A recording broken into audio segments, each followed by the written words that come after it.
Last time we discussed about chapter number 10 straight line and we discussed exercise 10.1 question number 7. Today we discuss about exercise 10.1 question number 8.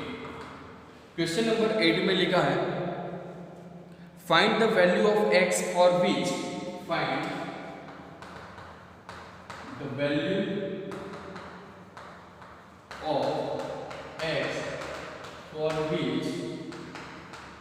for which x minus 1 2 1 and x minus 1 2 1 and 4 minus 5 for only 5 yes only 5 are collinear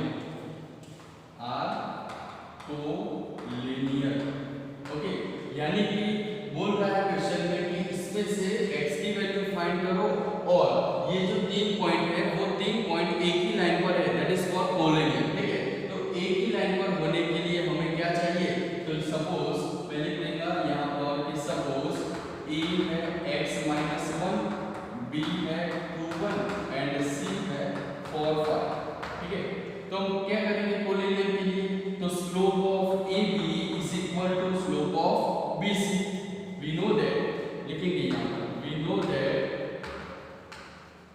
if the three points are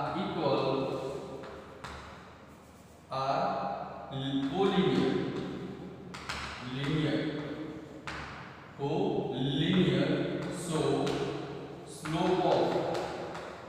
slope of AB is equal to slope of BC होना चाहिए अगर तीनों points collinear है तो लिखेंगे क्या slope of AB is equal to slope of BC तो यहाँ पर हम फाइंड करेंगे स्लोप ऑफ AB तो चलो slope of AB means 1 minus 1 divided by 2 minus x ठीक है x1 y1 x2 y2 y2 minus y1 x2 minus x1 same as 5 minus 1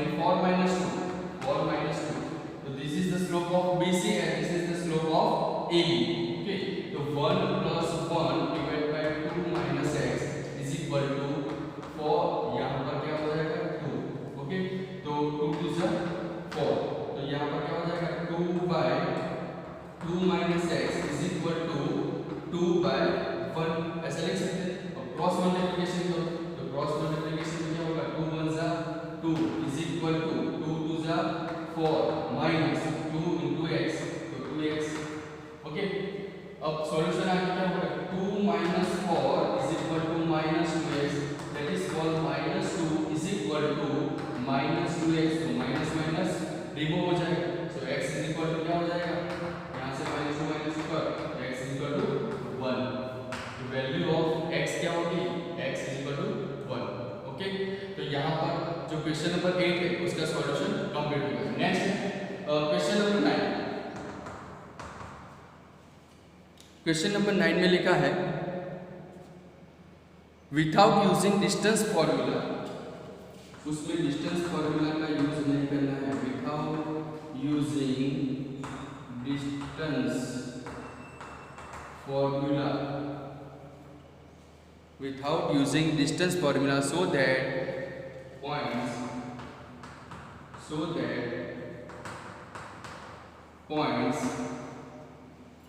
points minus 2 minus 1 4 0 minus 2 minus 1 4 0 next है 3 3 and minus 3 3 3 and minus 3 2 फिर से देखो point 3 3 and minus 3 2 are the vertices of a parallelogram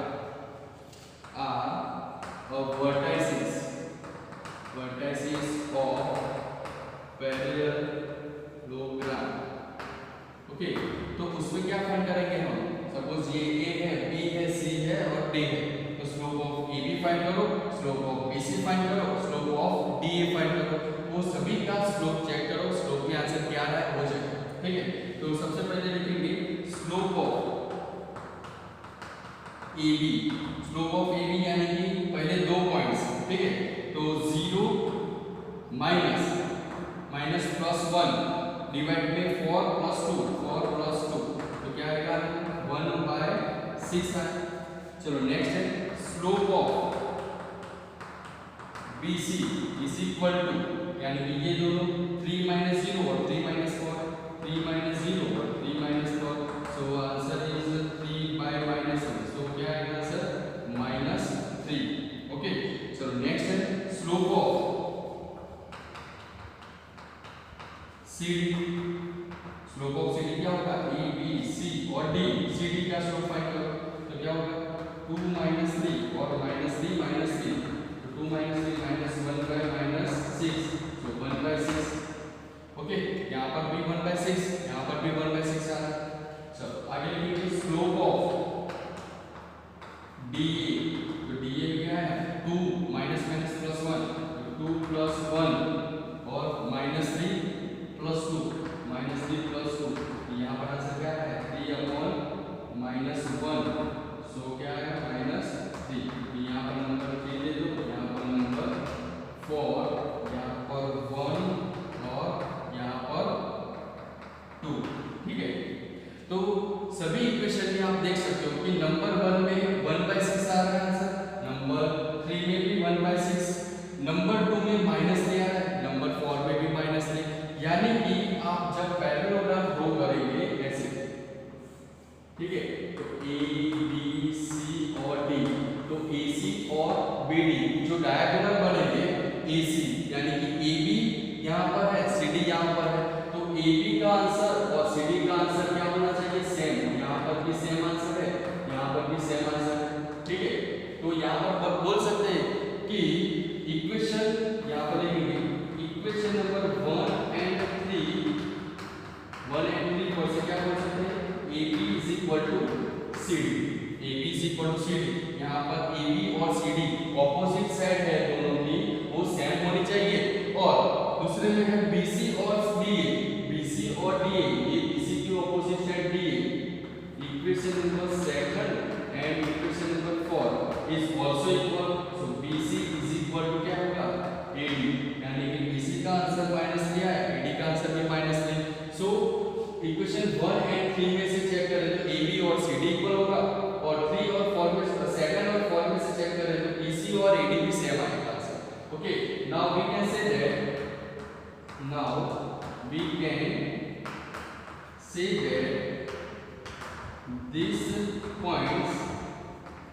these points are कौन से हैं, these points are vertices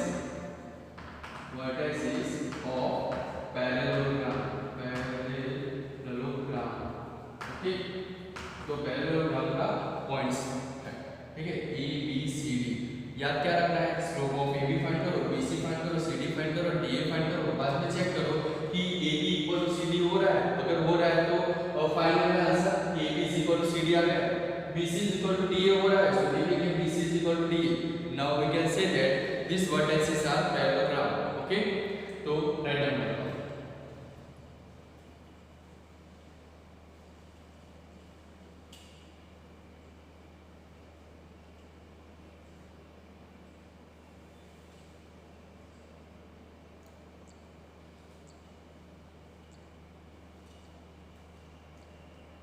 next है question number 10। Question number 10 में लिखा है, question number 10, find the angle between the x axis. Find करना है angle, find the angle between x axis, find the angle between x axis and the line joining the points, and the line joining the points। Points कौन से हैं, दो points हैं हमारे पास, 3 - 1 and 4 - 2, 3 - 1 and 4 - 2। अब देखो कि क्वेश्चन बोल रहा है कि एंगल फाइंड करना है बिटवीन एक्स एक्सिस के लिए एंड द लाइन जॉइनिंग है दो पॉइंट्स के लिए, 3 - 1 and 4 - 2 के लिए। ठीक है, तो सबसे पहले वी नो दैट, लिखेंगे we know that angle between angle between x axis, angle between x axis के लिए फॉर्मूला क्या है हमारी लाइन की, tan theta is equal to mod पे m1 minus m2 1 plus m1 dot m2। ठीक है, तो m1 हमारे पास है, कैसे मिल जाएगा, ये दो पॉइंट से हमें एक स्लोप मिल जाएगा, दूसरा m2 भी मिल जाएगा, कैसे, m1 की वैल्यू अंदर रख दो, m2 फाइंड कर दो। ठीक है, कैसे होगा, तो देखो tan थीटा, तो tan थीटा m1 फाइंड करेंगे तो 3 माइनस 1 ए पॉइंट ले लो और बी पॉइंट जो है वो 4 माइनस 2 ले लो। ठीक है, अब ये दोनों का स्लोप फाइंड करो, slope of AB, slope of AB, तो स्लोप ऑफ AB क्या होगा, -2 माइनस माइनस प्लस 1 और 4 माइनस 3, तो -1/1, सो आंसर इज -2। क्लियर, तो ये जो मिला हमें, तो tan theta is equal to m1 मिल सकता है यहाँ, m1 is equal to -1। Clear, तो m1 की वैल्यू हम -1 यहाँ पर रख देंगे, तो लिखेंगे आगे tan theta is equal to -1 minus m2 divide by 1 plus m1 means -1, so -1 into m2। Clear, अब सॉल्यूशन करो कि क्या होगा, -1 minus m2 divide by 1 minus m2। Okay, तो tan थीटा यानी कि थीटा की वैल्यू क्या है, तो थीटा की वैल्यू हम लिखेंगे क्या, 135 लिखेंगे, या तो 3π/4 भी ले सकते हैं यहाँ पर, तो tan theta is equal to, पहले ये लिखेंगे -1 minus m2 1 minus m2।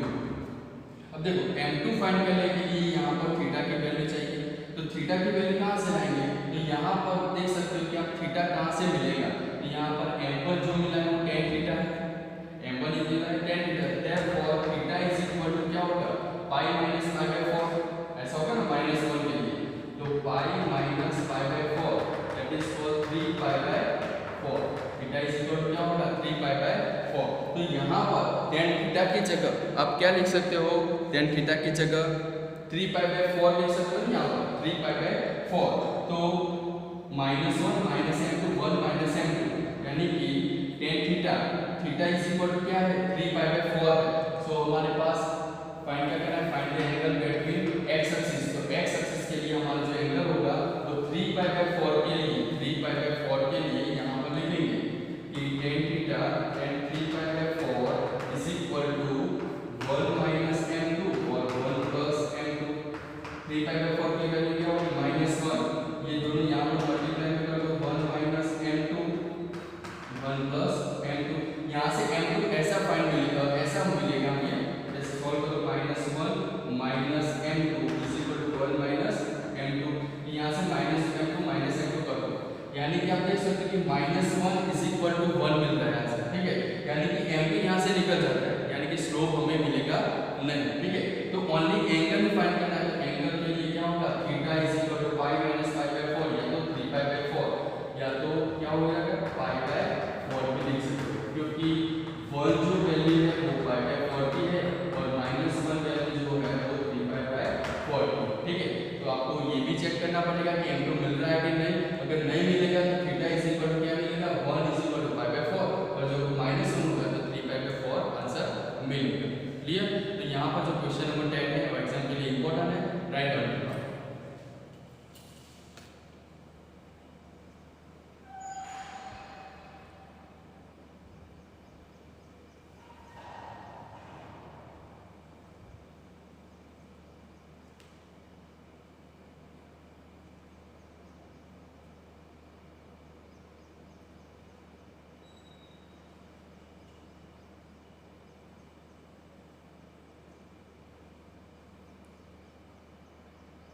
Next बात करें question number 11।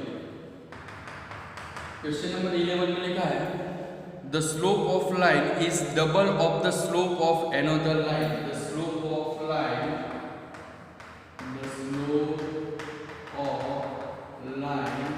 Is double of the slope of line. Line, ठीक है। ये सेंटेंस याद रखना, slope of line is double of the slope of another line, slope of another line, another line. बाद में पूरा क्वेश्चन समझ लेते हैं। If tangent of the angle, if the tangent of the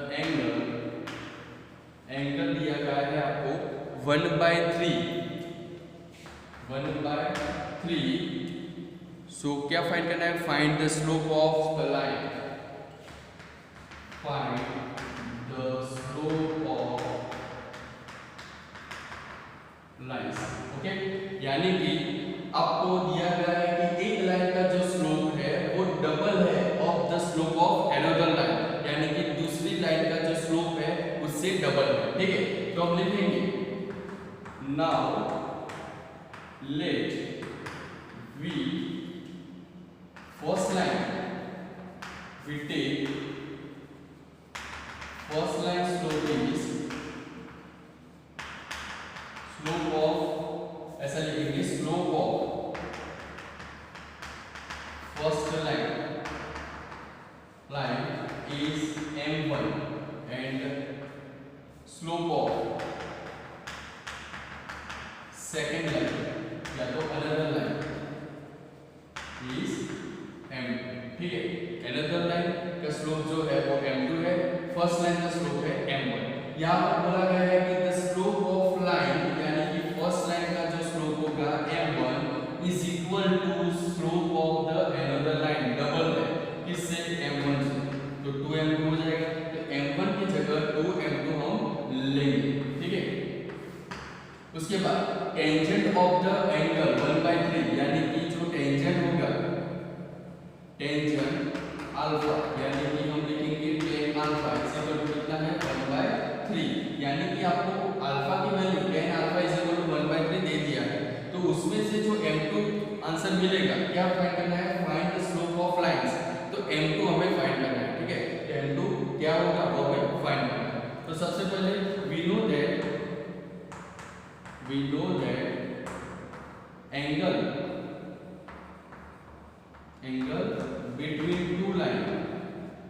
between two lines का angles क्या होगा, tan alpha लेंगे या तो tan थीटा भी ले सकते हो आप। तो tan alpha is equal to mod में m1 minus m2 1 plus m1 dot m2, okay. तो tan alpha is equal to 1/3, चलो m1 की जगह 2m2 लिख दो, तो 2m2 minus m2 1 plus m1 की जगह 2m2, तो क्या हो जाएगा 2m2 स्क्वायर हो जाएगा, क्लियर। तो चलो आगे सॉल्यूशन करें, 1/3 2m2 minus m2 1 plus 2m2 square, okay. अब यहाँ पर देखो कि जब ओड निकलेगा तब 1/3 पॉजिटिव आंसर मिलेगा, एक नेगेटिव आंसर मिलेगा, तो क्या होगा कि m2 इज इक्वल टू ये दोनों का क्रॉस करें, या तो m2 is equal m2 upon 1 plus 2m2 square is equal to, एक बार पॉजिटिव 1/3 ले लो और नेक्स्ट में m2 divide by 1 plus 2m2 square is equal to minus 1/3 negative ले लो, क्योंकि यहाँ से मोड बढ़ रहा है, ठीक है। तो ये दोनों का क्रॉस मल्टीप्लिकेशन, तो 3m2 is equal to 1 plus 2m2 square, तो क्वाड्रेटिक इक्वेशन बन गया 2m2 square minus 3m2 plus 1 is equal to 0, okay. तो यहाँ पर देखो सॉल्यूशन कैसे, 2 1 जा 2 और 1 क्या हो जाएगा 3, यानी कि मिडिल टर्म 3 मिल गया, तो 2m2 square minus 2m2 minus m2 plus 1 is equal to 0, okay. तो चलो यहाँ से 2m2 कॉमन निकालो, तो 2m2 common, so m2 minus 1 minus 1 m2 minus 1 is equal to 0, तो m2 is equal to 1 answer मिलेगा और m2 is equal to 1/2 answer मिलेगा, दो आंसर मिलेगा, m2 इज इक्वल टू 1 और m2 इज इक्वल टू 1/2। अब लिखेंगे कि when m2 is equal to 1 होगा, m2 इज इक्वल टू 1, तो m1 इज इक्वल टू कितना होगा 2, m1 इज इक्वल टू 2 होगा।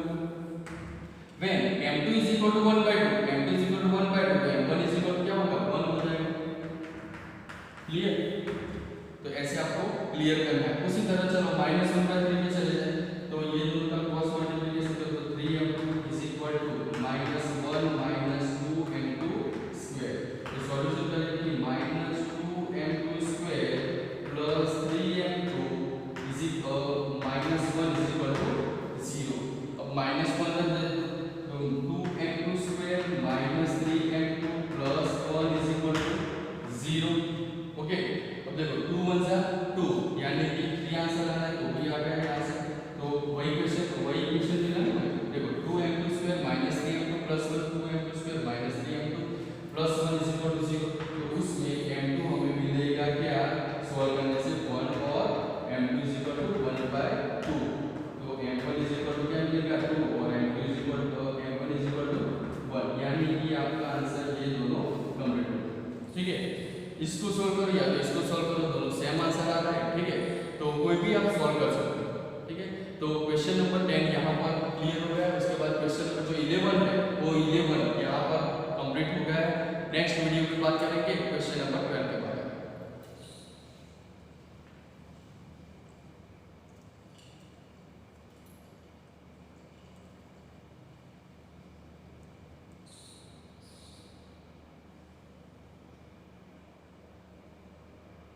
यहाँ पर साइन में थोड़ा मिस्टेक है, साइन में देखो तो आप ऐसा फिक्स आंसर नहीं आएगा, एक माइनस में भी आएगा, देख सकते हो यहाँ पर।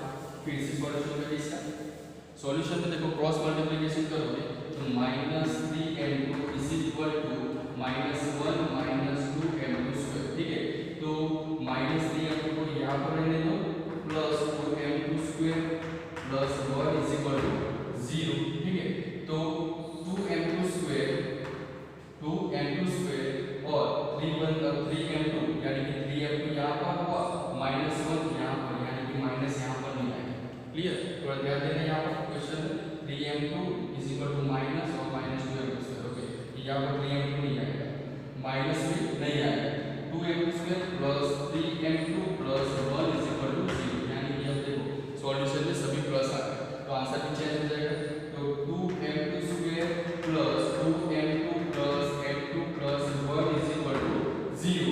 तो यहाँ से 2m2 को कॉमन निकालो तो क्या बनेगा m2 plus 1 m2 plus 1 is equal to 0। Therefore m2 is equal to -1 और m2 इज इक्वल टू -1/2। अब देखो कि when m2 is equal to -1, अगर m2 की जगह में -1 लिख देता हूं तो m1 क्या मिलेगा हमें -2 मिलेगा। ठीक है, when m2 is equal to -1/2 m2 is equal to -1/2 तो m1 क्या मिलेगा हमें -1 मिलेगा। ओके, तो हमारे पास टोटल 8 आंसर मिले, m2 1 तो m1 2, m2 1/2 तो m1 1।